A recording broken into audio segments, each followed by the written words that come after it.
ముందుగా మేషరాశి, లగ్జరీ మరియు సౌకర్యాలతో సంబంధం ఉన్న వ్యాపారవేత్తలకు కొత్త ప్రాజెక్ట్ లభిస్తాయి. వర్క్ స్పేస్లో ఒక అపరిచితుడు నమ్మకస్తుడిగా మారవచ్చు.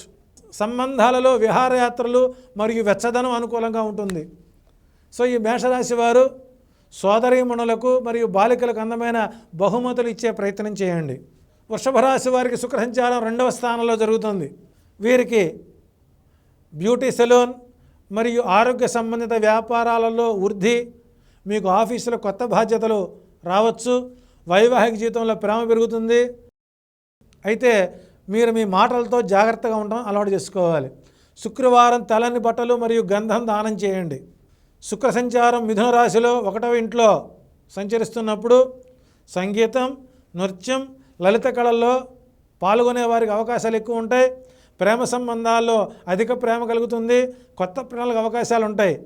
శుక్రవారం నాడు తప్పనిసరిగా లక్ష్మీ స్తోత్ర పారాయణం చేయండి.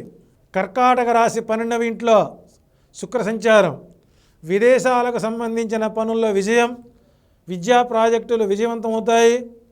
సవాళ్ళు, వైవాహిక జీవితంలో గందరగోళంగా ఉంటుంది. తప్పనిసరిగా దుర్గా సప్తశతి పారాయణం చేయండి.